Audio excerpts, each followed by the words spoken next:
If you think leadership books are all about motivational quotes and corporate buzzwords, this list is going to surprise you. I've got no Brené Brown on here, and definitely no Tony Robbins. Look, I've spent more than 2 decades studying leadership, both academically, professionally, and in the field. And I've led in government and the wilderness through more than a few real-world crises. And after reading hundreds of leadership books, I can tell you the ones that made the biggest impact on me weren't the ones that were trying to sell a system. They were about people, pressure, and decisions that actually mattered. So I'm going to count down 5 non-traditional books that will make you a better leader. So let's get into it. Let's start with Into Thin Air. Because if you want to understand how leadership breaks down under pressure, this book lays it bare. In 1996, journalist and mountaineer Jon Krakauer joined a guided expedition up Mount Everest. His assignment was to report on the booming business of taking paid clients to the highest point on Earth. 2 rival guides led the main expeditions that year, Rob Hall from New Zealand and Scott Fisher from the US. Both of them were legends.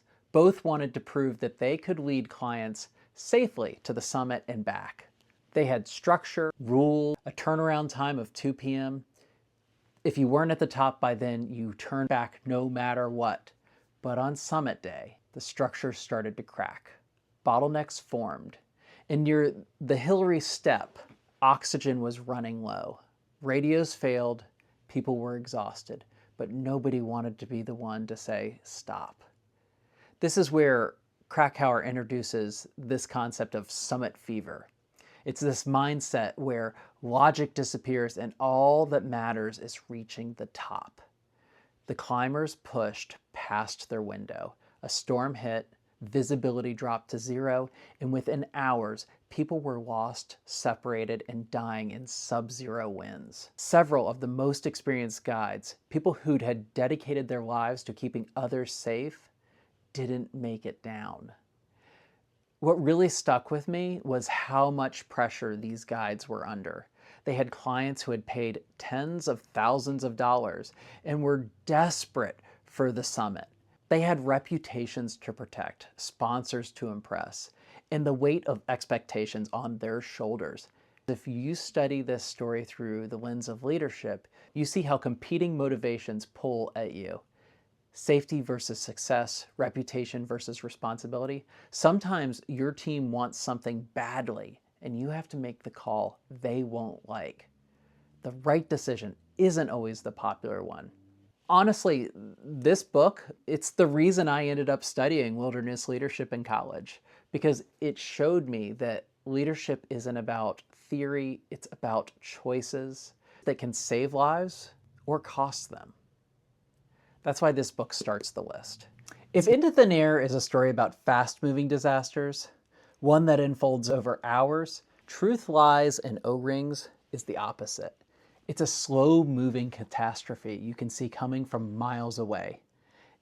So in 1986, Allan McDonald was an engineer for Morteken Thiokol, a contractor responsible for building the solid rocket boosters on the Space Shuttle Challenger.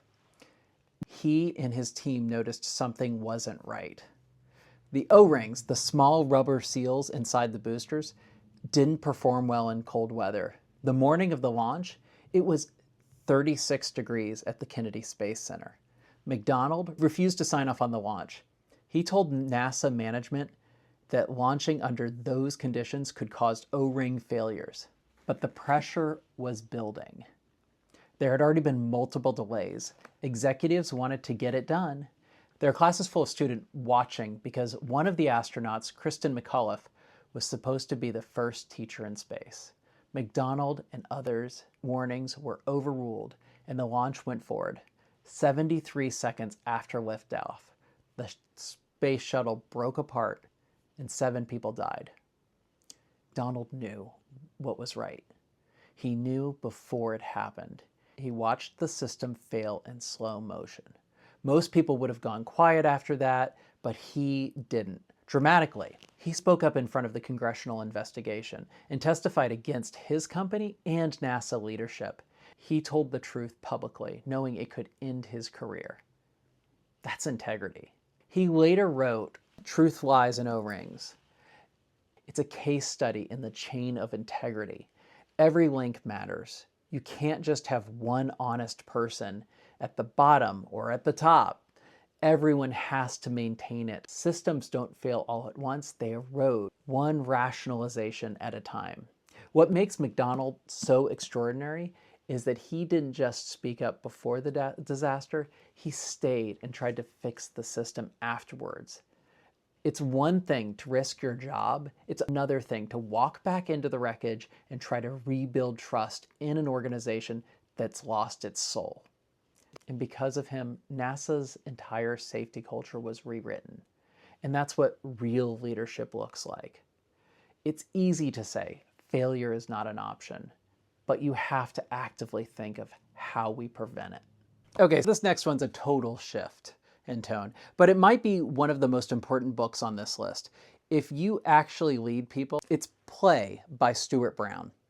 This book changed how I run teams, how I build culture, and honestly, how I interact with other humans in general. Because what Brown does is take something we all think we understand, play, and shows that it's not just for kids, it's a biological necessity. It's how the brain learns, adapts, and connects. And here's how the book starts. A starving polar bear approaches a sled dog chained up. Everyone is watching and assuming that it's over, but instead of attacking, the bear lowers his head, paws at the snow gently, and the two start playing. They bat at each other, they roll around. The bear comes back every day for a week just to play.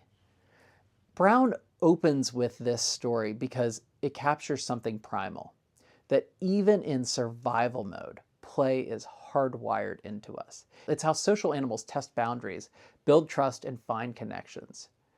Now, think about how most workplaces treat play. We strip it out. We tell adults to get serious. We measure, we report, we optimize until every ounce of creativity gets squeezed out. Brown's research shows play is where problem solving lives.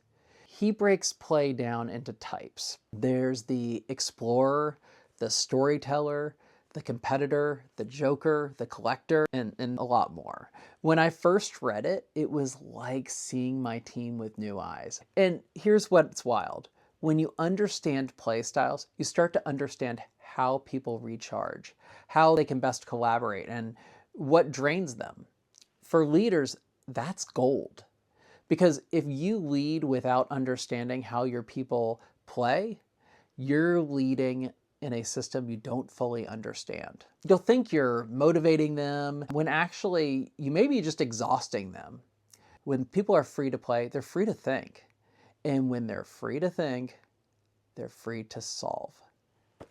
That's not soft, that's strategy. So if Truth, Lies, and O-Rings taught me what happens when integrity breaks, play taught me how to keep people resilient enough to handle the pressure in the first place. Because if Into Thin Air is about leadership failing in the face of physical danger, and Truth, Lies, and O-Rings is about integrity collapsing inside of a system, Missoula is about both. But it's the slowest, most human way possible. It's another Jon Krakauer book, and I'll be honest, it's not an easy read. It's brutal, it's upsetting, and that's exactly why it's important. Krakauer dives into the pattern of sexual assault at the University of Montana, and the way that law enforcement, the university, and the justice system repeatedly failed to protect victims. What makes it powerful isn't just the reporting, it's how clearly you can see leadership breaking down at every level. There's no avalanche, there's no explosion, just small decisions over and over to minimize, deflect, or protect reputations instead of people.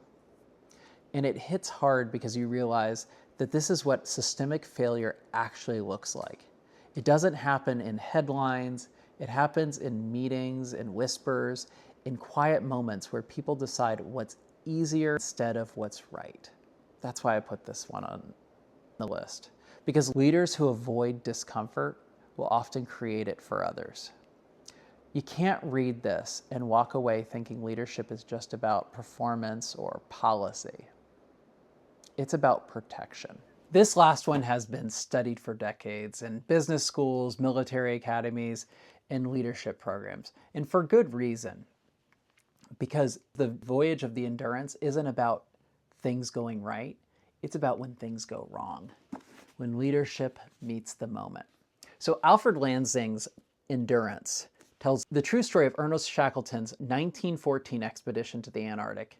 In an attempt to cross the continent on foot, it was supposed to be one of the greatest feats of exploration. Instead, it became one of the greatest survival stories ever recorded. Within weeks of leaving South Georgia Island, Shackleton's ship, the Endurance, became trapped in pack ice of the Welding Sea. The crew tried to free it for months. They chopped, they hauled, they waited, but the ice crushed the ship until it splintered and sank. No ship, no radio, no hope of rescue. Just 28 men stranded on the ice in one of the most hostile environments on Earth. Shackleton did something most leaders never do.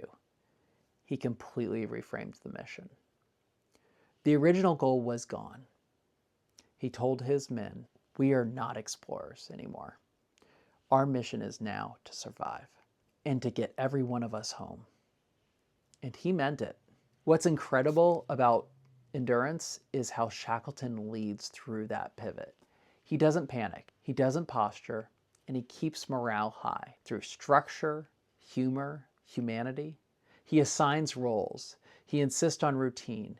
He keeps them moving, even when the situation looks hopeless. Eventually, Shackleton and his small team took one of the lifeboats, the James Caird, and sailed 800 miles across the roughest seas in the world to South Georgia Island to get help. Every man survived.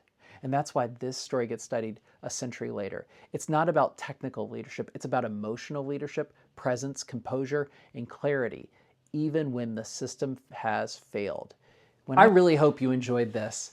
I'm building this channel from scratch, and honestly, every single view, like, comment helps it grow. If this kind of real-world leadership conversation is your thing, I'd love for you to subscribe. And if you enjoyed this video, I think you'd really like one. It's about leadership integrity and what it actually looks like when systems fail. I'm Ryan Sailstad. Thanks for watching, and I'll see you in the next one.